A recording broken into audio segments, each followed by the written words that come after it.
नमो सिद्धार्णं नमो वायर्याणं नमो वज्रायाणं नमो लोये सर्वसाहोणम्।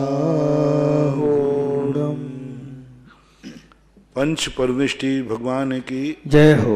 आचार्य श्री गुरुवर कुंद कुंद महाराज की जय हो। आचार्य श्री गुरुवर विद्यासागर महाराज की जय हो। परम पूज्य निरापक मुनि श्री 108 सुधा सागर जी महाराज की जय। समस्त मुनि संघ की जय। परम पूज्य मुनि श्री निष्कंप सागर जी महाराज की जय। मुजफ्फरनगर से तृप्ति जैन की जिज्ञासा है। महाराज श्री के चरणों में त्रिवार नमोस्तु। महाराज श्री, मेरी जिज्ञासा है कि भगवान श्री ऋषभदेव का जन्म तीसरे काल में और अन्य 23 तीर्थंकरों का जन्म चौथे काल में हुआ।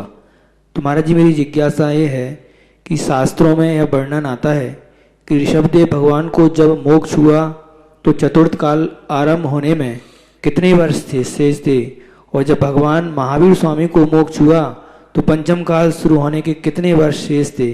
और जो मेरी दूसरी जिज्ञासा है कि जब पहले तीर्थंकर मोक्ष चले जाते हैं तो उनके मोक्ष जाने के कितने समय बाद दूसरे तीर्थंकर का जन्म होता है। कृपया समाधान। पहला तो 3 वर्ष 8 महीने 15 दिन शेष रहा था भगवान ऋषभदेव के निर्माण के बाद चौथा काल आने में, और यही काल पंचम काल के आने में महावीर स्वामी के बाद 3 साल 8 महीने 15 दिन का जो गैप है, ये दोनों का बराबर मानना चाहिए। तीर्थंकरों के गैप का कोई नियामक समय नहीं होता, एक साथ नहीं होते, ये पक्का है। विदेश क्षेत्र में तो एक मोक्ष जाता है, दूसरा कहीं ना कहीं उत्पन्न हो जाता है। यहाँ पर भी कोई नहीं, क्योंकि ऋषभदेव और अजितनाथ भगवान के बीच में 50 कोड़ा कोड़ी सागर, 50 करोड़ सागर, 50 करोड़ सागर लगभग ऐसा, यानी असंख्यात वर्षों का अंतराल है। और पारसनाथ महावीर स्वामी के बीच के 250 साल का अंतराल है। तो ये अंतराल का तो कोई नियामक समय है नहीं, पर इतना है कि भाई उसी काल में उसी भूमिका में उनका जन्म होता है और उसी काल में वो रहते हैं। ये हुंडा सर्पणी दैन के कारण से तृतीय काल में ऋषभदेव का जन्म हो गया। एक अपवाद मार्ग है। जयपुर से लालकोठी से श्रीमती मंजू छाबड़ा, इनकी जिज्ञासा है। महाराज श्री के चरणों में त्रिवार नमोस्तु। महाराज जी, मेरी जिज्ञासा है कि प्रशस्त उपशम और अप्रशस्त उपशम किसे कहते हैं। कृपया सरल भाषा में समझाने के। प्रशस्त उपशम का अर्थ होता है जितनी देर के लिए जिस कर्म को उपशमित किया जाए वो उसके एक समय पहले भी अपनी मर्यादा का उल्लंघन नहीं करता। किसी को कह दिया जाए कि भाई तुम 1 घंटे इस कमरे से बाहर नहीं निकलना, तो वो नहीं निकलेगा, यानी उसमें कभी बीच में उल्लंघन करने का सवाल ही नहीं होता। जैसे इस समय सरकार, इस समय प्रकृति कह रही है, सबके लिए प्रशस्त उपशम की बात कह रही है कि सब लोग घरों के अंदर रहें, कोई भी व्यक्ति बिफोर टाइम उसका उल्लंघन नहीं करे। और अप्रशस्त उपशम वो कहलाता है, उसको किया गया था जितने समय के लिए, उसके पहले ही वो उदय में आ जाता है। अनंतानुबंधी कसाय का अप्रशस्त उपशम भी होता है, और दर्शन मोहिनी का नियम से प्रशस्त उपशम ही होता है। ये उपशम की परंपरा, विशेष उपशम की जो परिस्थितियां हैं, ये मोहिनी कर्म की व्याख्या में विशेष कार्यकारी हैं।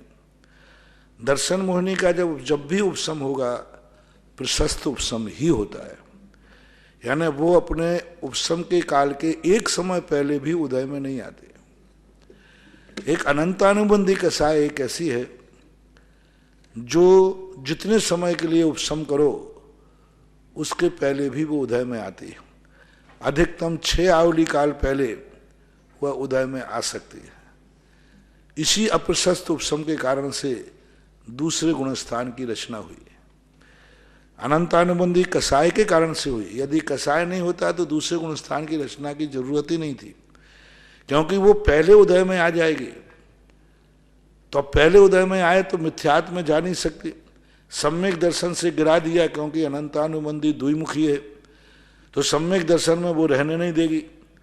दूसरे गुण पहले गुण स्थान में जा नहीं सकता क्योंकि अभी मिथ्यात्व का उदय नहीं आया, तो दूसरे गुण स्थान की रचना करना पड़ी। अप्रशस्त उपसम की सामान्य परिभाषा यही है।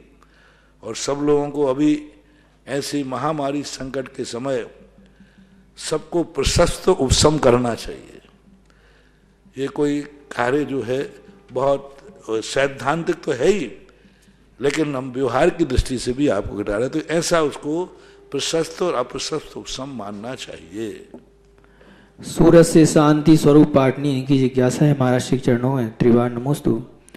महाराज श्री मेरी जिज्ञासा है कि विश्व की वर्तमान स्थिति के परिप्रेक्ष्य में जैन श्रावक एवं मंदिर जी के प्रबंध कारिणी का जिनेन्द्र देव का अभिषेक एवं पूजा पाठ में किस तरह की सावधानी बरतनी चाहिए कि दैनिक कार्यक्रम की व्यवस्थित चलते रहें तथा किसी को भी कोई परेशानी नहीं होवे। अभिषेक कर कृपया समाधान। देखो, ये ध्यान रखना, धर्म और कर्म ये दोनों अलग अलग चीजें हैं।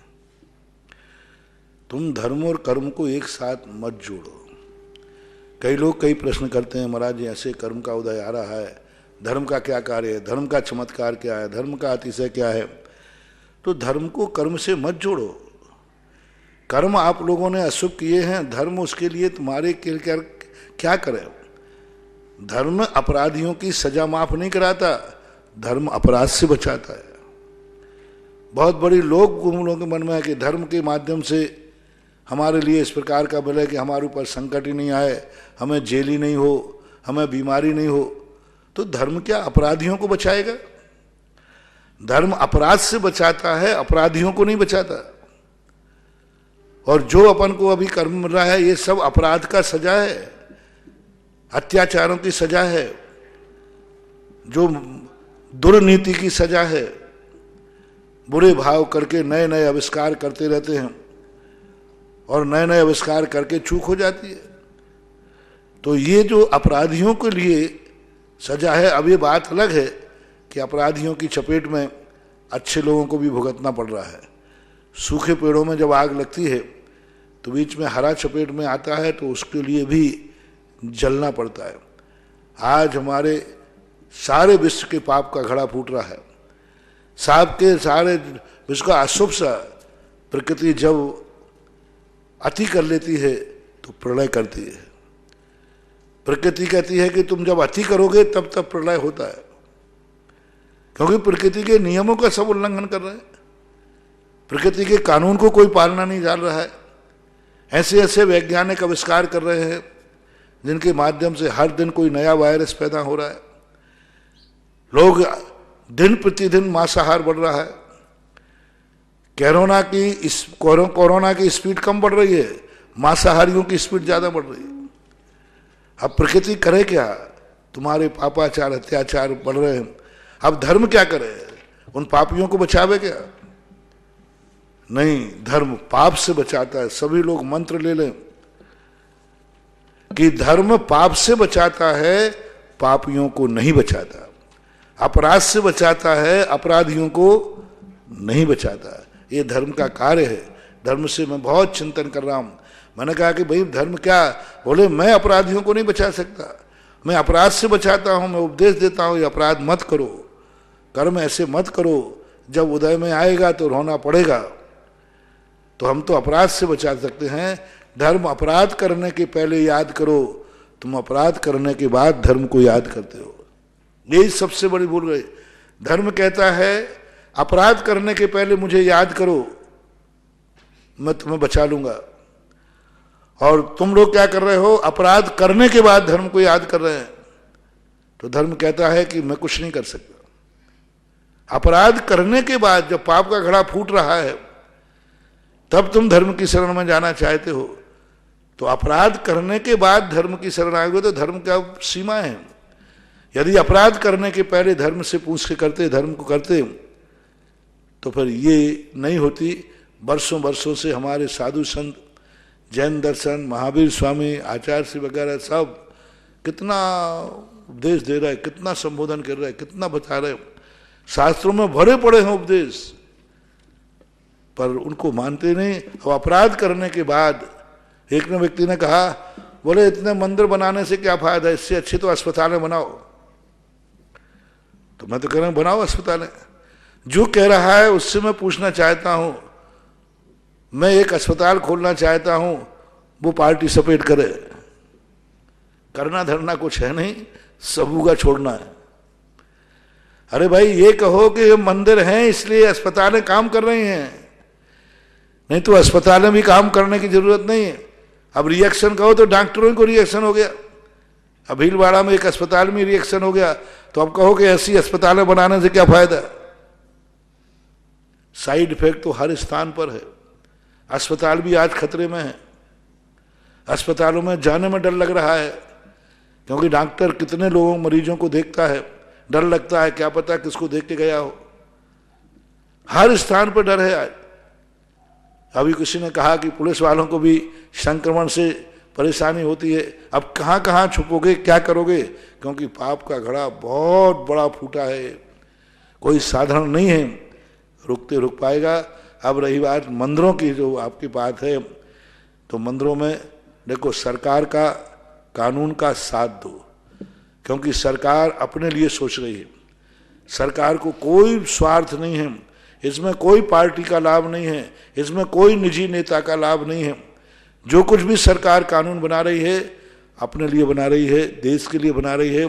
हर व्यक्ति को सरकार की आवाज़ सुनना है, हर व्यक्ति को सरकार का आदेश मानना है, हर व्यक्ति जो सरकार कह रही है अपन को वह करना है, क्योंकि धर्म के लिए इसमें कोई परेशानी नहीं है। धर्म कभी नहीं कहता कि तुम सरकार का उल्लंघन करो। धर्म स्पष्ट कह रहा है कि तुम्हारे लिए कोई हम तुम्हारे लिए कुछ नहीं कर पाएंगे जब तक तुम्हारे पापों का उपशमन नहीं होगा। और धर्म करने के लिए उतनी विशुद्धि चाहिए जितनी विशुद्धि मैना सुंदरी में थी, उतनी विशुद्धि के साथ करेंगे तो आज जो भी कंट्रोल है, अभी भारत देश में अभी जो भी कंट्रोल है, यह सब धर्म के कारण से ही है। ध्यान रखना, तुम ये मत समझना कि अभी नहीं, हम साधु संत लोग, धर्म लोग जितना संभाल पा रहे हैं संभाल रहे हैं। और नास्ते धमस की भविष्यवाणी थी कि आगे जाकर के आकाश से विशुद्ध होगा, रासायनिक जहर बरसेगा और अंत में सारे विश्व को सबसे ज्यादा नुकसान होगा और भारत को सबसे कम नुकसान होगा। क्यों? तो उन्होंने कहा भारत में धर्म की और अध्यात्म शक्ति रहेगी, वो पूर्णता तो नहीं रोक पाएगी प्रलय को, लेकिन कम से कम रहेगा। इसलिए अपन को सावधानी बरतना है। धर्म का अर्थ नहीं कि हम बिल्कुल अंधे हो जाएं, भगवान भरोसे छोड़ें और कहें सेल्फास खा लो, देखें हम तो भगवान का नाम ले रहे, देखो भगवान के भरोसे मैं मरता हूं कि नहीं मरता हूं। धर्म ऐसा कभी विवेकहीनता नहीं सिखाता। धर्म का अर्थ है यत्नाचार, धर्म का अर्थ है सावधानी। हमारे यहाँ स्पष्ट रूप से कहा यत्नाचार, सावधानी ही धर्म है, सावधानी ही धर्म है और कोई धर्म नहीं है। ये सब क्रियाओं के धर्म जो है उसी सावधानी के है। पूछा गया, किसी व्यक्ति ने पूछा, कदम चरे कदम चिट्ठे कदमा से कदम से कदम भुंजेज भाषेज एवं पावम न वज्जदी। हे भगवान, ऐसा कोई उपाय बताओ, मैं कैसे चलूं, कैसे बैठूं, कैसे खाऊं, कैसे पीऊं, कैसे सोऊं, जिससे मुझे पाप का वन नहीं हो। गजब की बात प्रश्न था। उन्होंने कोई मंत्र नहीं दिया कि मंत्र फेरो। कुंदकुंद भगवान ने मंत्र नहीं दिया कि मंत्र फेरो। उन्होंने ये नहीं कहा कि फलाने भगवान को याद करो। उन्होंने ये नहीं कहा कि तुम उपवास करो। कितना एक छोटा सा शब्द किया, यदम चरे यदम चिट्ठे यद मासे से यदम से यदम भुंजेज पावे में एवं पावम न बंझदी। यत्नाचार पूर्वक खाओ, यही धर्म है। सावधानी पूर्वक खाओ। क्या खाना चाहिए वही खाओ, क्यों खाना चाहिए उसी लिए खाओ, कैसा खाना चाहिए वैसा खाओ, कब खाना चाहिए जब खाओ, यही धर्म है। लोग समझ नहीं रहे, लोग समझ रहे कि कोई ऐसा धर्म हो, कोई ऐसा चमत्कार मंत्र हो। नहीं, कुंद भगवान कह रहे हैं धर्म यही है। कैसे चलें? जैसे जिस समय चलना है उसी समय चलें, जिस ढंग से चलना है उस ढंग से चलें, किस समय क्या परिस्थिति में अपनी जिंदगी जीना है वैसा जिए। यत्नाचार आज के समय पे पूरे विश्व के लिए सबसे बड़ा धर्म है यत्नाचार, सावधानी। इस समय जो करना चाहिए वही करो, उससे आगे कुछ मत करो। जो करना चाहिए इस समय वायरस कह रहा है, हम उसको छोड़ेंगे जो जनसंपर्क से दूर रहेगा। तो यही करो, जनसंपर्क मत करो। जहां भीड़ इकट्ठी हो मत हो, जहां बहुत सारे इकट्ठे हो रहे हो मत हो, मंदिर में भी मत हो, क्योंकि इस समय कुंद भगवान का जो सब यत्नाचार है धर्म, सावधानी, वही धर्म है सबसे बड़ा धर्म। ये कुंद की गाथा कही मैंने, और कुंद भगवान खुद कह रहे कि यत्नाचार इस समय क्या चाहिए है, यत्नाचार सावधानी, जन संपर्क कम करो, बंद करो। कम नहीं करना है, बंद करो। जितना ज्यादा तुम करोगे, और कोई उपाय नहीं है, कोई इसकी दवाई नहीं है। मात्र वायरस कह रहा है जन संपर्क कम करो। मंदिर में भी एक साथ मत जाओ, फुटकर जाओ, कम जाओ। और मंदिर की क्रियाओं को भी, भगवान को अब इस समय सबसे बड़ा धर्म है कि भगवान की मूर्ति को मत छुओ। ये सबसे बड़ा धर्म है, यही धर्म है। भगवान का अभिषेक मत करो, यही धर्म है। मंदिरों में भीड़ इकट्ठी मत करो, यही धर्म है। ये कुंद का धर्म है। धर्म वो नहीं है कि जो सुषमता सिखाए, धर्म वो नहीं है कि जो महाव्याधि में कारण बन जाए, धर्म वो नहीं कहता कि तुम जाकर के ऐसा धर्म करो। हमारे यहां धर्म को शक्यानुष्ठान कहा, यथाशक्ति, यथा समय, जिस समय जैसी परिस्थिति हो वैसा ही करना चाहिए। परिस्थिति के अनुसार अपने आप को मोड़ो, रूढ़ियां नहीं। क्या मंदिर बंद कर दें क्या? हाँ, मंदिर भी बंद करना पड़ेगा, घर भी बंद करना पड़ेगा। मौका आ जाए तो हर व्यक्ति को एक कमरे में बंद होना पड़ेगा। यही धर्म है। यदि आप लोग अभी नहीं माने तो ऐसी भी नौबत आ जाएगी कि एक व्यक्ति एक कमरे में बंद होगा और सरकार ताला लगाएगी और तुम्हें अंदर रहना पड़ेगा। इसलिए अभी बहुत सावधानी है। मंदिर वालों से मेरा कहना है, रूढ़ी परंपरा, सरकार की व्यवस्थाओं में हमारा धर्म बाधक न बने, सरकार की व्यवस्थाओं में हमारा धर्म साधक बने। सरकार जो व्यवस्थाएं दे रही है, कहीं हमारे मंदिर, हमारे धर्म, हमारे साधु संतों की भीड़, भक्तों की भीड़ कहीं कारण न बने। हमें उसका सहयोग देना। हर संप्रदाय के धर्म के त्यौहार चलते रहते हैं, हर संप्रदाय के धर्म के त्यौहार महीने 15 दिन में आते रहते हैं। अभी सब त्यौहार आ रहे हैं, सबके त्यौहार आने वाले हैं। सब त्यौहार वालों को यही सावधानी रखना है कि हमें सावधानी रखना है।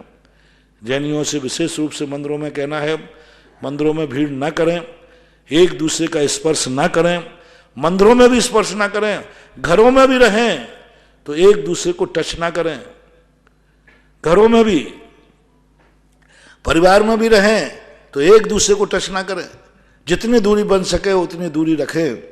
मंदिरों में जाएं, एक दूसरे की, मंदिर की कोई वस्तु न छुएं। यदि आपको अभिषेक करने के लिए, पहली बात तो अभिषेक की जहां पर विशेष सीरियस स्थान है, जहां आपातकाल लग चुका है, वहां पर 1-2 व्यक्ति जो मंदिर के अंदर रहते हैं वो जाकर अभिषेक कर दें और गंधोदक सबको दे दें। गंधोदक सभी लोग अभिषेक करने का प्रयास नहीं करें। अभी बहुत ज्यादा वे अभिषेक न करें जिनके अभिषेक के नियम नहीं थे। अब आजकल वो मंदिर में पहुंच रहे हैं जिन्होंने जिंदगी में अभिषेक नहीं करे, वे भी करेंगे साहब। अभी प्रधानमंत्री ने क्या कहा था, डॉक्टरों के पास रूटीन चेकिंग बंद कराएं। रूटीन चेकिंग होती ना, क्यों? रूटीन चेकिंग तो तुम्हारी मात्र एक सामान है, उतना समय डॉक्टर का बचने दे। इसी प्रकार जिनके अभिषेक के नियम नहीं है वे कृपया करके मंदिरों में अभिषेक करने ना जाएं। गंधोदक की व्यवस्था ऐसी बनाएं जिससे गंधोदक तुम्हें मिल जाए। और जब भी कोई मंदिर जावे तो ये ध्यान रखें, एक दूसरे को छूना नहीं। मंदिर के कपड़े पहनना बंद करो। मंदिर का कपड़ा बिल्कुल, कमेटियों से मेरा कहना है, मंदिर के कपड़ों में ताला लगा दो। ये मंदिरों में धुलने वाले कपड़े खतरनाक, सबसे ज्यादा खतरनाक है। मंदिरों में कपड़े धोने को बंद कर दो, कमेटी एक निर्णय कर ले, मंदिर से कोई भी धोती दुपट्टा नहीं दिया जाएगा। कुछ जो एक दो लोग अभिषेक करें वो करें, मंदिर में नहाने की परंपरा बंद कर दो, क्योंकि मंदिरों में उसको स्थान के लिए, और आप लोग मंदिर में दर्शन करने जाएं, मंदिर की कोई वस्तु को न छुएं, मंदिर की टेबल न छुएं, मंदिर का जाप न छुएं, मंदिर की जिनवानी न छुएं, भगवान को भी न छुएं।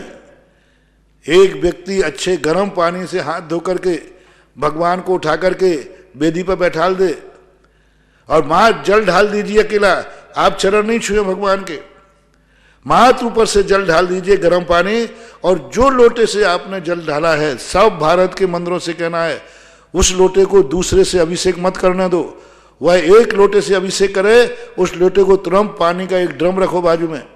हमने बता भी दिया था, फिर से बता रहा हूं, जो लोग मंदिरों में अभिषेक कर रहे हैं वो एक व्यक्ति सबसे पहले पूरा गर्म पानी से नहाए, हाथ धोए पूरा, और भगवान को उठाकर पांडुशिला पर रखे। और जो व्यक्ति कलश करे वह कलश दूसरे व्यक्ति के हाथ में नहीं जाना चाहिए। उस कलश को तुरंत एक बाजू में ड्रम रखो, गर्म पानी का, खोलते हुए पानी का, और उस ड्रम में डाल दो। और भगवान को प्रक्षाल करने वाला कपड़ा भी गर्म पानी से, बहुत खोलते हुए पानी से, पानी में से निकाल करके उससे पोंछो, क्योंकि मंदिर की मूर्तियों को, और जनरल लोग तो मंदिर के चरण छूना ही बंद कर दें, माला नहीं छूना, शास्त्र स्वाध्याय नहीं करना, शास्त्रों का, मंदिर के शास्त्रों को नहीं छूना, कुछ भी नहीं, दर्शन करो और सब आ जाए, और भीड़ नहीं करें। मंदिर में एक दूसरे की दूरी बना के रखो, अभिषेक करते समय एक दूसरे को टच नहीं होना चाहिए। पता नहीं इतना में कौन सा, और सबसे बड़ी खतरनाक है बीमारी है कि पता ही नहीं चलता कि ये उसमें है कि नहीं, और जब तक वो 10-20 लोगों को छू चुकेगा फिर पता चलेगा, तो ध्यान रखना, फिर मंदिर को भी सील करना पड़ेगा। अभी तो कम से कम तुम्हारा मंदिर में अभिषेक, कल के दिन एक भी केस हो गया तो मंदिरों को, गवर्नमेंट को सील करना पड़ेगा। मंदिरों को बचाएं, भगवान करे भारत का कोई मंदिर सील ना हो, और भगवान मंदिर से बीमारी ना फिर शुरू हो। इसलिए आप लोगों के लिए अभिषेक आप घर में बैठ के, आप इस समय टीवी का उपयोग करें। टीवी वालों से मेरा कहना है, पारस चैनल, जिनवाणी, महावीरा, सुधाकर, जितने भी हैं, सबसे कहना है कि सुबह सुबह सबको शांति धारा दिखाएं। यहां से भी मैं प्रतिदिन शांति धारा आपको दिखा रहा हूं, यहां आने की अपेक्षा, और तीर्थ क्षेत्रों के ऊपर मंदिरों में तो बिल्कुल आने जाने का हिसाब बंद कर दें। कोई मंदिरों में यात्रियों को रुकने ही मत दे। सांगानेर में बाहर के लोग अभिषेक करने आ रहे हैं, सांगानेर को सबसे पहले रोकें, क्योंकि सबसे ज्यादा संवेदनशील है सांगानेर स्थान, क्योंकि वहां देशी विदेशी सब आते। तो सब लोगों से मेरा कहना है कि मंदिर को, सांगानेर मंदिर को बिल्कुल अभिषेक व्यवस्था बंद करें, और मात्र 1-2 लोग अभिषेक करके ही गंधोदक की व्यवस्था बना दें। मंदिर के धोती दुपट्टा के लिए बिल्कुल पाबंद कर दें सांगानेर में, और आउट ऑफ जो वहां बाहर के लोग आ रहे हैं उनको तो मंदिर में प्रवेश ही नहीं दें। मंदिर का प्रवेश भी बंद करा दीजिए, दिन भर मंदिर नहीं खोलना, धर्मशाला बंद कर दीजिए, क्योंकि सरकार जो घोषणा कर रही है बहुत सोच समझ के कर रही है, अन्यथा इसका हश्र ऐसा हो जाएगा कि अभी तो हम मंदिर ही बंद करा रहे हैं, कल तुम मंदिर जाने लायक भी नहीं रहोगे। ऐसी परिस्थिति आ जाएगी कि तुम अस्पताल में जाकर के कमरे में बंद कर दिया जाएगा। तो सांगानेर को सबसे बड़ा शक्ति से प्रयोग किया जाए, क्योंकि वो मंदिर एक बहुत बड़ा आस्था का केंद्र रहा है और है, लेकिन इस समय वहां पर बंद किया जाए, दर्शनों के लिए भी बंद कर दिया जाए। अब उसकी फोटो आप वीडियो पर डालिए, शांति धारा आप वीडियो पे दिखाइए, चैनल पे दिखाइए, जो भी व्यवस्था बने आप घर बैठे देखो। ऐसी आपातकाल के ये है, कहते हैं ना, जब पिताजी मर जाते हैं तो फोटो के सामने भी अगरबत्ती लगा लेते हैं फोटो को। तो अपन ये माने कि आपातकाल में अब सारे टीमों पर बैठ करके, और कोई चैनल ऐसा करे कि सुबह अभिषेक और पूजन का पूरा कार्यक्रम सुबह से 9-10 बजे तक दिखाए जाएंगे, और सब उनमें बैठ करके अपने घरों में सुबह से भक्तांबर का पाठ करें, पूजाएं करें घर में, लेकिन स्वाहा ना बोल के नमः करें। जैसे ओम ह्रीम जन्म जरा मृत्यु विनाशनाय आदिनाथ जिनेन्द्राय नमः, ओम ह्रीम संसार ताप विनाशनाय आदिनाथ जिनेन्द्राय नमः, ओम ह्रीम जो भी अक्षता से 8 द्रव्यों को स्वाहा के स्थान पर नमः बोल करके घर में पूजा करें, जिनके नियम हैं, धर्म हैं, लेकिन मंदिरों में कानून का कोई उल्लंघन नहीं होना चाहिए। और अभिषेकों के ये भीड़ लग रही है, कई लोगों से आ रहा है महाराज जी, इतने लोग अभिषेक करने आ रहे हैं कि साल भर में भी नहीं आते थे, क्योंकि सब छुट्टी है, फ्री है। इसलिए ऐसे व्यवस्था मत बनाए, नहीं तो सरकार को सख्ती का कड़ा कानून उठाना पड़ेगा, और ये कड़ा कानून अपने मंदिरों पर न उठाना पड़े अपना।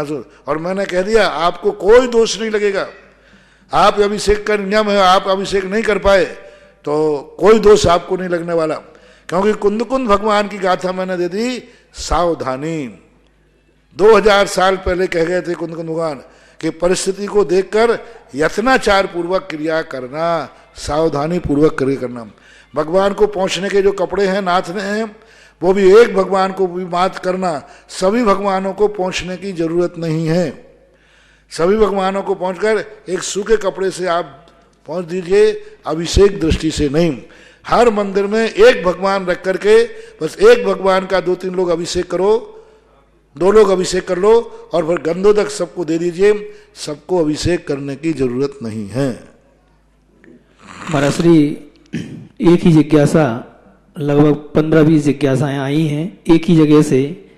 सूरत, ललितपुर, मुंबई, शेखावाटी, किशनगढ़, विदिशा, आगरा, कोटा, दिल्ली, जयपुर, सागर, और इनमें से किशनगढ़ से ही हम अशोक पाटनी जी, सुरेश पाटनी, विमल पाटनी, इनकी तरफ से बोल रहे हैं कि महाराज श्री आपके माध्यम से कल जो रिद्धि मंत्रों द्वारा ये कार्यक्रम हुआ, ये सारे देश में बहुत ही आनंद के साथ सभी लोगों ने मनाया।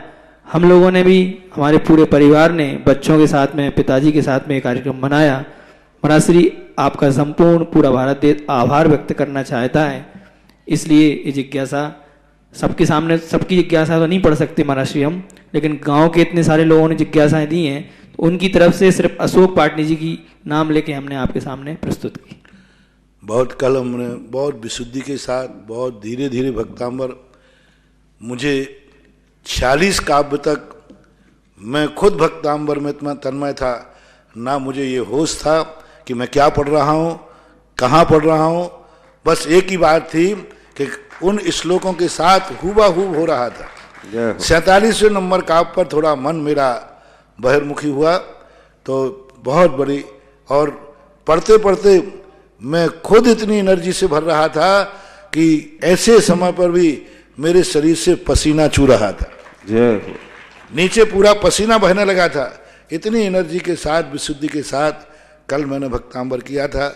और भावना भाई है, और भावना है, और मुझे विश्वास है कि देखो अब जो बीमारी आएगी वो कुछ ना कुछ तो दिखाएगी, लेकिन ये महाप्रलय भारत में नहीं मचा पाएगी, नहीं मचा पाएगी, नहीं मचा। जय हो, जय हो। लेकिन मैं इसको पूरी क्लीन चिट नहीं दे सकता हूं, पूरी क्लीन चिट नहीं दे सकता हूं, लेकिन आप सबने यदि साथ दिया, और बस एक ही बीमारी का कारण संपर्क कम करो, एक दूसरे से मत छुओ, घर में भी सामान को बार बार मत छुओ, कम से कम, और नियमित भोजन पानी में अपनी एक नियमितता रखें, और जो भी समय आपको मिले धर्म ध्यान करें, भक्तांबर पाठ करें, जाप करें, नमोकार मंत्र का जाप करें, जो भी जिसको समय मिल रहा है कुछ ना कुछ अच्छा कार्य करें और अच्छा सोचें। जबलपुर से राजेश जैन, इनकी जिज्ञासा है, महाराज श्री के चरणों में नमोस्तु। महाराज श्री मेरी जिज्ञासा है कि जो पहले से मूर्तियां, एक सिंहासन पर 3 मूर्तियां विराजमान हैं, मूलनायक भगवान की, तीनों पार्श्वनाथ भगवान की हैं, तो क्या एक सिंहासन पर 3 मूर्तियां विराजमान कर सकते हैं या अलग अलग विराजमान करना चाहिए? आगम तो सहमत नहीं है, लेकिन अब व्यवस्थाएं तुम्हारी हैं। आगम तो एक वेदी पर एक भगवान की ही अनुमति देता है, पूरा वेदी ही सिंहासन है अपने यहाँ। लेकिन अब क्या करें, अपने सारे भारत की व्यवस्थाएं सब जानते हैं, तो कायदा तो एक वेदी का एक सिंहासन पर ही है, एक सिंहासन पर, लेकिन अब व्यवस्थाएं जैसी हों वैसे। बिजोलिया से जम्बू गोदा, इनकी जिज्ञासा है, महाराज श्री के चरणों में नमोस्तु। महाराज श्री ज्ञान, ज्ञे, ज्ञाता, ज्ञात, ज्ञातव्य, इनको आगम के अनुसार सरल उदाहरण से कैसे समझें कृपया? ज्ञान, ज्ञान, ज्ञेय, ज्ञाता, ज्ञात और ज्ञातव्य। ज्ञान और ज्ञेय।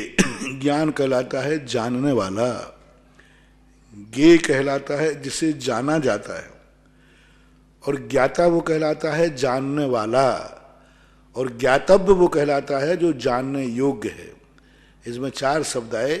ज्ञान जिससे जाना जाता है, जानने वाले को ज्ञान नहीं कहते, जानने वाले का नाम ज्ञान नहीं है, जिससे जाना जाता है वो ज्ञान है, जो जानता है वो ज्ञाता है, जो जानने में आ रहा है वो ज्ञेय है, जो जानने योग्य है अभी जानने में नहीं आ रहा है वो ज्ञातव्य है। जयपुर से अरविंद जैन की जिज्ञासा है। महाराज श्री के चरणों में नमोस्तु। महाराज श्री, मेरी जिज्ञासा है कि अच्छे पैकेज के लोभ में आकर आज बहुत से लोग अपना देश और धर्म परिवार को छोड़कर विदेश चले जाते हैं, और जब आपदा काल आती है तब अपने देश, धर्म और परिवार को याद करते हैं। महाराज श्री, ऐसे जैन बंधु आज विदेशों में फंसे हैं और ना उनको वेतन मिल रहा है और ना ही देश और परिवार। तो ऐसे बंधुओं को इस वैश्विक परेशानी से क्या सबक लेना चाहिए? मैंने पहले ही कहा कि हम धर्मात्मा लोग, धर्म और धर्मात्मा गलत कार्य करने के पहले हम काम के हैं। मरण जब निकट है, शरण तब विकट है, बस यही तो संकट है। अब क्या करें? अब उसके पहले हम संभाल सकते हैं, संभलते। हमारे लोगों ने कितना कहा, आचार्य महाराज भी, शांति सागर महाराज, अपना देश में रहो, अपनी माँ की गोद में रहो, अपने पास रहो, क्योंकि विदेशी विदेशी होगा, वहाँ का कल्चर, वहाँ की स्थितियाँ, जब भी परिस्थिति आएंगी आप ध्यान रखना। जो NRI है ना, NRI लोगों के लिए सरकार कानून बना देगी दुनिया की कि हमारी कोई जिम्मेवारी नहीं, हमारे जो ओरिजिनल नागरिक हैं हम उन्हीं की व्यवस्था दे पाएंगे और तुम्हें अधर में छोड़ देंगे। ठीक बात है, क्योंकि जब वो अपने को नहीं संभाल पाएंगे तुम्हें क्या संभालेंगे? और अपना भारत देश देखो, अभी सुना मैंने कि भारतीय व्यक्ति के लिए अपना देश है, हर परिस्थिति में तुम्हारे लिए नकारेगा नहीं, संभालने का प्रयास करेगा। घर घर ही होता है, विदेश विदेशी होता है। भारत में जितने विदेशी नहीं हैं जितने भारत के लोग विदेशों में हैं। भारत में सबसे कम NRI हैं, लेकिन भारत के लोग सारी दुनिया में भरे पड़े हैं। अब मैं क्या करूं? अब इस समय मैंने कहा ना, मरण जब निकट है, शरण तब विकट है, बस यही संकट है। महाराज श्री, इसमें एक जिज्ञासा आई थी कि हमारे शेखावाटी से हमारे जो भारतवंशी लोग हैं वो इटली में 300 लोग हैं महाराज श्री, और वहाँ पर ना उनको वेतन मिल रहा है ना उनके लिए खाने के लिए दे रहे। 3000। लेकिन करें क्या? इटली वाले खुद वहाँ के खुद की जनरेशन को, अपने बेटे को नहीं संभाल रहे, पड़ोसी के बेटे को जब खिलाए व्यक्ति जब स्वयं को संभाल पाए। अब इटली की क्या दशा हो, अब क्या करें? और ऐसी स्थिति में हम कोई संदेश यहाँ से देते हैं, यहाँ बुलाते हैं, तो भारत का संकट आ जाएगा। क्योंकि इटली के विदेशियों ने तो भारत में वायरस फैलाया, ओरिजिनल भारत में ये वायरस नहीं आया। जितने लोग बाहर गए या बाहर से आए उन्हीं ने जहर छोड़ दिया। तो अब इस समय तो मैं कुछ भी नहीं कर सकता। इस समय तो बस यही है, प्राणी मात्र के कल्याण की भावना भा सकता हूँ। तुम जहाँ हो वहीं रहो, सुखी रहो, भावना भाव, तुम्हारे कर्म का असाता कर्म साता में बदले, भावना के अलावा कुछ भी नहीं है। फिरोजाबाद से शालिनी जैन की जिज्ञासा है। महाराज श्री के चरणों में त्रिवार नमोस्तु। महाराज श्री, मेरी जिज्ञासा है कि पूजन करने का सही क्रम क्या है? पहले कौन सी पूजन करनी चाहिए? सिद्ध भगवान की या तीर्थंकर भगवान की या पंचमेरु की या नंदीश्वर दीप की या दशलक्षण की? कृपया समाधान। शास्त्रों में ऐसे कोई क्रम का कोई उल्लेख नहीं किया गया। बस आज की वर्तमान की परंपरा में यही है कि सबसे पहले अपने नमोकार मंत्र, चत्तारी दंडक, पवित्रा पवित्रोवा जो विधि चल रही है वही विधि सबसे पहले देव साध गुरु की पूजा कर लेना चाहिए। देव साध गुरु की पूजा के बाद फिर आपको जितने अर्घ्य, जितनी पूजाएं करना है वो अपने क्रम से अपनी रुचि अनुसार कर सकते हैं। अशोकनगर से निर्मल जैन मिर्ची, इनकी जिज्ञासा है महाराज श्री के चरणों में नमोस्तु। महाराज श्री, आगम में आता है कि मनुष्य 2.5 दीप के बाहर नहीं जा सकता, तो वह महाराज श्री जब केवली समुद्घात करते हैं तो उनके आत्म प्रदेश तीनों लोकों में फैल जाते हैं, तो फिर मुनि महाराज कैसे समझे समाधान? आत्म प्रदेशों का जाना अलग है। मनुष्य पर्याय के शरीर नहीं जा सकता, 9 कर्म, अपना जो 9 कर्म है इस शरीर को नहीं जा सकता, आत्म प्रदेशों के शरीर के। बाकी आत्मा के प्रदेश को जाने की कोई बाधा नहीं, आत्मा के प्रदेश तो मर के भी जाते ही है, मारणांतिक समुद्घात करते, केवली समुद्घात करते, ऐसे। मुंबई से विजय जैन, इनकी और एक जिज्ञासा। और अभी आपको जो पूजा अभिषेक की बात कही, अभी इस समय मंदिर में जो धोने की व्यवस्था है, सामूहिक द्रव्य धोना बंद करें, अपनी स्वयं की द्रव्य धो के लाएं, अपने स्वयं की, और अपनी स्वयं की द्रव्य अपने हाथ से धोवें, और अपना द्रव्य धो करके स्वयं ही चढ़ाएं। अपनी धुली हुई द्रव्य दूसरे को ना दें। अपनी धुली हुई द्रव्य, एक व्यक्ति के द्वारा धुली हुई द्रव्य दूसरा व्यक्ति न चढ़ावे। स्वयं की धुली हुई द्रव्य है, स्वयं चढ़ाओ और स्वयं ही उसको वहीं पर छोड़ दें। दिल्ली से क्रांति जैन की जिज्ञासा है महाराज श्री के चरणों में नमोस्तु। महाराज जी, मेरी जिज्ञासा है कि लता, दारू, अस्थि और शैल क्या होते हैं, कृपया समाधान। ये कर्मों की अनुभाग शक्तियां होती हैं।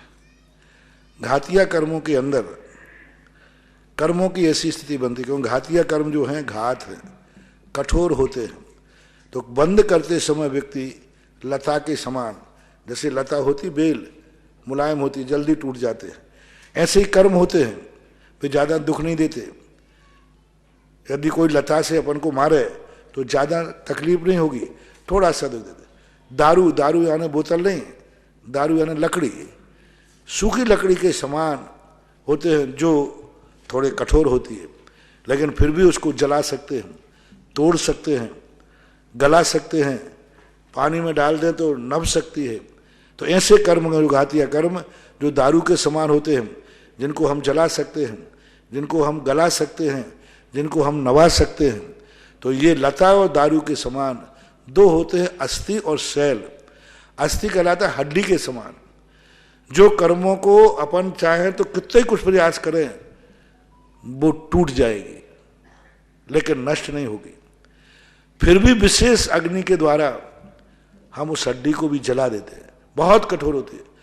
फिर ये होता है शैल के समान, पत्थर के समान, पहाड़ के समान, जो ना अग्नि से न किसी से, ऐसे घातिया कर्मों की अनुभाग शक्ति के ये 4 उदाहरणों से समझाया गया है, ऐसा माना। मुंबई से विजय जैन, इनकी जिज्ञासा है महाराज श्री के चरणों में नमोस्तु।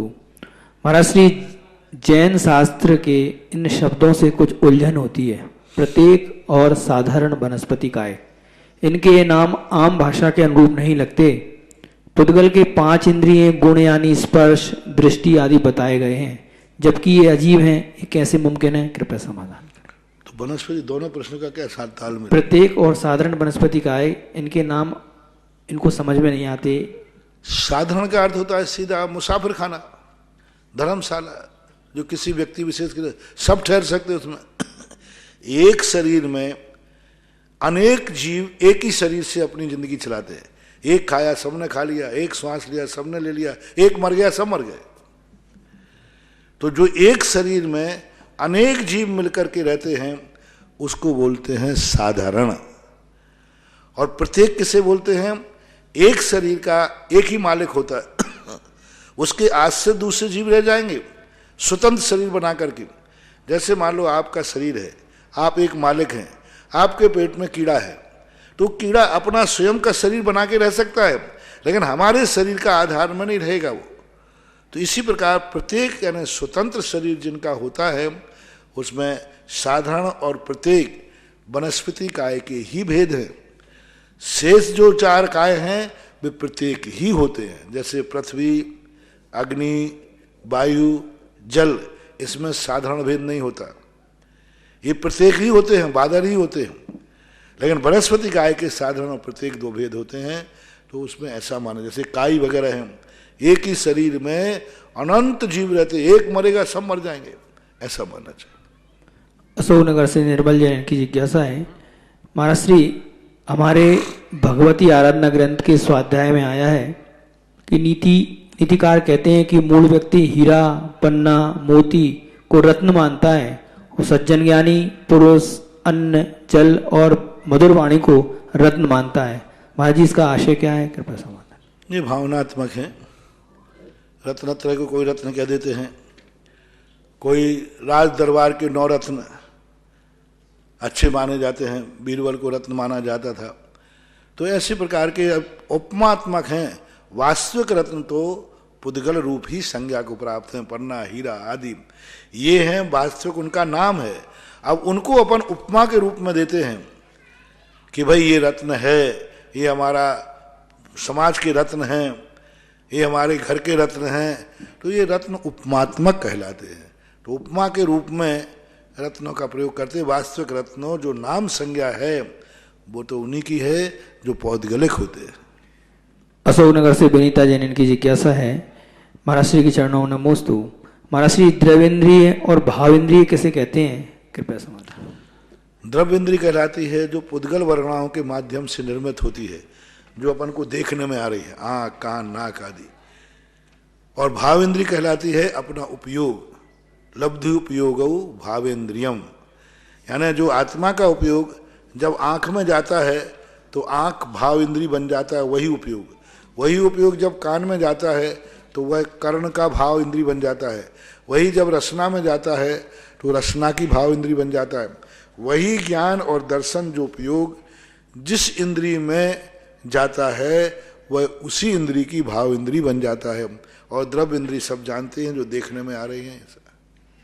गांधीधाम गुजरात से श्रीमती सरिता जैन, इनकी जिज्ञासा है। महाराज श्री के चरणों में त्रिवार नमोस्तु। महाराज श्री, मेरी जिज्ञासा है कि प्रथमोपशम सम्यक के साथ 7वें गुणस्थान को प्राप्त करते हैं तो क्या वे मुनि महाराज उस प्रथमोपशम सम्यक के काल में नीचे के गुणस्थानों को प्राप्त नहीं होंगे? कृपया समाधान। कोई जरूर नहीं। पूज्यवर वीर सेन स्वामी महाराज ने स्पष्ट रूप से धवला की 5वीं पुस्तक में लिखा कि कोई जीव अनादि मिथ्या दृष्टि सीधा उपशम सम्यक दर्शन को प्राप्त करके और सीधा 7वें गुणस्थान में पहुंच गया। 6 गुणस्थान में एक को भी प्राप्त नहीं किया और 7वें से पहुंचने के बाद फिर 6ठे में आया। फिर वहीं पर मान लीजिए एक मत के अनुसार एक बार फिर मिथ्यात्व में आता है, अनादि मिथ्या दृष्टि है तो एक अंतर्मुख के लिए। लेकिन एक मत ऐसा भी है जो लौट के आना जरूरी नहीं है, वहीं से सीधा मोक्ष भी जा सकता है। लेकिन प्रथमोपशम से मोक्ष नहीं होगा। प्रथमोपशम सम्यक दृष्टि 6ठे 7वें गुणस्थान में हजारों बार 6ठे 7वें गुणस्थान में झूलेगा, तब तक उसका प्रथमोपशम सम्यक दर्शन का काल खत्म हो जाएगा। फिर वो 6उपशम सम्यक दर्शन में आएगा।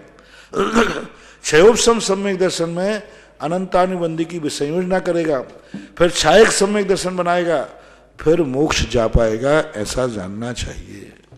पुणे से स्वीटी जैन, इनकी जिज्ञासा है। महाराज जी के चरणों में त्रिवार नमोस्तु।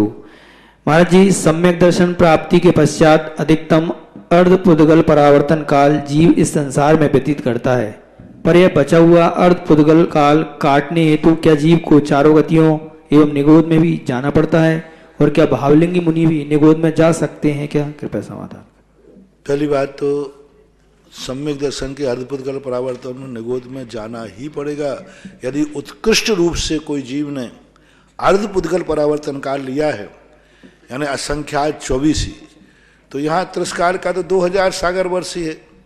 2000 सागर वर्ष के बाद अभी तो उसको अर्धपुद्गल परावर्तन है, उत्कृष्ट अर्धपुद्गल परावर्तन काल व्यतीत करने वाला निगोद जाता ही है, जाने में कोई बाधा नहीं। जहाँ तक भावलिंगी संत की बात आई, तो जब तक भावलिंगी संतत्व तो है तब तक तो वो निगोद नहीं जाएगा। लेकिन यदि वो गुणस्थान से गिर गया, मान लीजिए भावलिंगी था और बाद में जाकर के वो द्रव्यलिंगी हो गया, मिथ्यात्व गुणस्थान में आ गया, तो गिरने के बाद जा सकता है, भावलिंगत्व के साथ तो नहीं जा सकता। ऑनलाइन जिज्ञासाओं के बाद यहाँ उपस्थित सभी श्रावकों की ओर से परम पूज्य श्री के चरणों में कोटि से है नमोस्तु नमोस्तु नमोस्तु गुरुवर। आज की प्रथम जिज्ञासा महावीर भैया और उसके बाद तैयार रहेगी अलका जी मोदी बिजोरिया।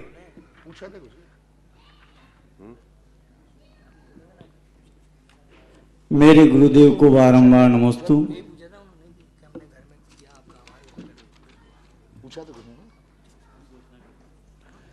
महाराज श्री, ये प्रश्न संदीप जी मकराना जो एनर्जी लेवल नापते हैं उनकी है कि महाराज श्री कल जो भक्तामर आरती हुई थी, ऐसा लगा कि एक बड़े पावर हाउस से कनेक्ट होने का कितना प्रभाव होता है। ये प्रत्यक्ष देखने को मिला। हर घर की एनर्जी लेवल जो लाखों रुपए के अच्छे रेडिमेल यंत्र लगाने पर भी 10 से 20% बढ़ती है कल, और यदि कुछ एनर्जी भी लगाएं तो 50% होती है। लेकिन कल घर की जो भक्तामर रिद्धि पाठ हुए और उसके बाद आपके द्वारा मंत्रोच्चारण से हुआ, 3 गुना एनर्जी लेवल हो चुकी थी। मतलब इतनी एनर्जी लेवल का आपके मुखारविंद से जो प्रभाव पड़ा, भक्तामर के मंत्रों का प्रभाव पड़ा, वो देखने लायक था। नमस्ते महाराज। जितनी विशुद्धि के साथ पढ़ोगे उतना ही होगा। मैंने कहा ना, तुम्हारा बढ़ा कि इतना बड़ा पता नहीं, मेरा तो इतना बढ़ गया था, ऐसे पसीना आया जैसे जेठ के माह में पसीना आ रहा हो। जय हो। तो अब वो तो स्थितियाँ अपने अपने कंसंट्रेशन के ऊपर आधारित है। अपनी जितनी एकाग्रता है, जितनी विशुद्धि, जितना समर्पण, जितना श्रद्धा के साथ करेंगे वही उतना ही। और एनर्जी लेवल बढ़ाने के लिए तो ये किया था, नहीं तो मैं क्यों 1 घंटे तक और बोल करके करता। यही लिए किया था क्योंकि कोई भी चीज़ जब साधु के मुख से निकलती है और वो किसी को लक्ष्य करके निकलती है, कल सहज में नहीं निकली, बुद्धिपूर्वक मैंने अपनी एनर्जी सारे भारत के भक्तों के घर में भेजी। और मेरा मानना है कि जिनके घरों में भक्तांबर हुए हैं और कल विशुद्धि के साथ भक्तांबर किया है, और मैंने ये भावना दी है, उनके घरों में इस महामारी का असर नहीं होना चाहिए, ऐसा मेरा विश्वास है। क्योंकि कल जिन्होंने कोई साधारण शक्ति नहीं दी, कल मैंने जो कंसंट्रेशन एकाग्र होकर के, जो आप लोगों को सारे भारत के लिए एक दिन पहले ही मैंने कह दिया था कि मैं कोई एक ऐसी चीज कल तुम्हें दूंगा, और इसलिए तुम्हें नहीं पढ़ने दिया अकेले। मैं चाहता तो 2 लाइन में पढ़ता, 2 लाइन आप पढ़ते और मार पढ़े, लेकिन कल पूरा भक्तांबर मैंने अपने मुंह से पढ़कर तुमसे उच्चारण कराया। तो उसका एक ही कारण था कि जिस घर में मेरी आवाज जा रही है और वहां के लोग मेरी आवाज को पुनः रिपीट कर रहे हैं, हे भगवान, उस घर में इतनी एनर्जी, इतना ताप हो जाए कि ये जो महामारी की कोई भी हवा उस घर में प्रवेश न करे। जय हो। और इस बात को ध्यान में रखना कि जिन जिन घरों में इस प्रकार विशुद्धि से कार्य हुए हैं वे इस महामारी से अछूते रहना चाहिए। ऐसा मैंने पूरी भावना के साथ यही भगवान से भावना की कि भगवान, मैं आपकी शक्ति, आपका आलम्बन लेकर, आपका जो शक्तियां हैं मैं अपने माध्यम से अपने भक्तों के घर तक भेजना चाहता हूं। और उन घर में जाकर के ये जो एनर्जी है जब तक उस घर में रहे, जब तक ये महामारी पूर्णतः शांत ना हो जाए। महाराज श्री, आज आपने जैसा कहा कि 46वें कड़े तक मैंने बहुत भाव से किए थे, तो महाराज श्री जैसे 46वें कड़े का अर्थ है कि वो ताले टूट गए थे, मतलब बेड़ियां टूट गई, तो ऐसे ही कोरोना की भी कहीं बेड़ियां तो नहीं टूट गई या कुछ ढीली तो पक्की हुई होगी। नमस्ते। अलका जी मोदी और महाराज श्री, एक जिज्ञासा आ रही है, कल अरहनाथ और अनंतान भगवान का मोक्ष कल्याणक है, तो अब इसको सभी लोग घर में रहकर कैसे मनाएं? निर्माण कांड आप पढ़ें, घर में पढ़ लें, और अर्घ्य चढ़ाने के स्थान पर आप नमः बोले, और जो आप ओम ह्रीम अरहनाथ भगवान फलाने कूट से मोक्ष पधारे, उनके लिए नमः। नमः शब्द कहने ही आपको नमः में द्रव्य चढ़ाने की जरूरत नहीं, लाडू चढ़ाने की जरूरत नहीं। बस मैंने तो एक ही कहा, कुंद कुंद भगवान का वो शब्द सब याद रखो, यत्नाचार, सावधानी, अपने किसी रूढ़ी परंपरा को मत पकड़ो, सावधानी, यत्नाचार करो। आज का युग कौन सी सावधानी की सूचना दे रहा है? जो जो सूचनाएं अपन को मिल रही हैं, अपन को वही सावधानी चल लगाना ही सबसे बड़ा मोक्ष कल्याणक मनाना है, सबसे बड़ा। और क्योंकि उस समय अपन को अपनी असावधानी से यदि कोई हानि होती है तो फिर बहुत बड़ी नुकसान हो जाएगा, फिर मोक्ष कल्याणक नहीं, फिर दूसरा कल्याण तुम्हारा कल्याण हो जाएगा। अलका जी मोदी और उसके बाद तैयार रहेंगे ब्रह्मचारी श्री नितिन भैया जी सिरसालय। नमोस्तु महाराज जी, नमोस्तु महाराज जी। महाराज जी मेरी जिज्ञासा यह है कि संसार समुद्र के समान है और धर्म नाव है, कैसे? संसार एक समुद्र है, एक उपमा दी गई है। और नाव को धर्म को इसलिए कहा क्योंकि सम्यक दर्शन ज्ञान चारित्र को साधन कहा, मार्ग कहा, तो ये उपमाएं कहलाती हैं। उपमा अपन किसी भी देते, जैसे नदी में बाढ़ होती है, पार करना है तो नाव पार करा देती है, इसी प्रकार सम्यक दर्शन ज्ञान चारित्र हमें नाव के रूप में ये उपमाएं कहलाती हैं, ये सिद्धांत नहीं है। ब्रह्मचारी नितिन भैया जी और उसके बाद तैयार रहेंगी ब्रह्मचारिणी प्रीति बरमुंडा। और महाराज श्री कल जो बहुत सारे लोगों ने, पूरे देश ने भक्तामर महाआरती की थी, बहुत सारे लोगों ने आटे के दीपक से दीपक बना के और आरती की थी, तो बहुत सारे लोगों को जिज्ञासा आ रही है कि इन आटे के दीपकों का अब हम क्या करें? आटे के दीपक तो अपने थोड़ा ठीक हो तो उसको जानवर काम में ले सकता है, नहीं तो छतों पे रख दें थोड़ा साफ करके, उसमें कारों आदि ना हो तो जानवर खा लेंगे, उनको तो कोई नुकसान तो है नहीं, क्योंकि घी ही था उसमें, तो घी और आटा ही था और तो कुछ था नहीं, इसलिए वो तो काम में आ जाए जानवर वाली। जिज्ञासा रखें। परम पूज्य मुनि श्री मुनि पुंगव सुधा सागर महाराज जी के चरणों में सत्संग के साथ नमोस्तु नमोस्तु नमोस्तु। महाराज जी मेरी एक जिज्ञासा है कि सुकुशल स्वामी के ऊपर जब सिंघनी ने उपसर्ग किया था तब उनको शुक्र ध्यान के साधने में, उसके बाद आयु कर्म के निषेक झड़ाने में और उसके बाद मोक्ष प्राप्ति में कितना समय लगा होगा? क्योंकि वो उपसर्ग केवली में आते हैं। आगम में ऐसा कथन है कि उपसर्ग केवली का काल अंतर मुहूर्त ही होता है। जो उनके ऊपर उपसर्ग चलता रहा वो तो छठे सातवें गुण स्थान में थे उस समय, जब सेलनी खाती रही, सब कुछ करती रही, छठे सात। मात्र जब आयु का एक अंतर मुहूर्त शेष बचा था उसी समय उन्होंने छपक श्रेणी मारी, और अंतर मुहूर्त में ही जो छपक श्रेणी का 13वें गुण स्थान का काल था उतने ही काल में उन्होंने मोक्ष प्राप्त कर लिया। क्योंकि केवल ज्ञान के बाद उपसर्ग केवली कभी ठहरते नहीं है, क्योंकि उनका शरीर तो विक्षिप्त हो जाता है, शरीर तो छिन्न भिन्न हो गया, शरीर तो स्यालनी खा चुकी है, शेरनी खा चुकी है।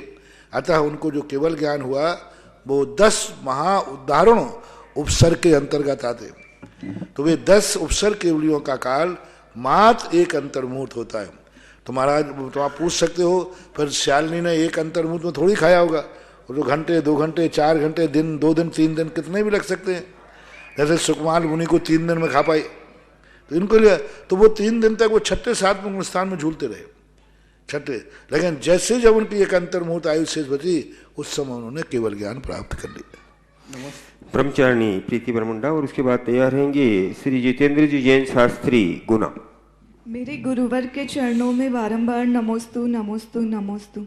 महाराज श्री जी, जो विश्व में ये महामारी आई है वो कर्म सिद्धांत की अपेक्षा से हमें क्या संदेश देना चाहती है?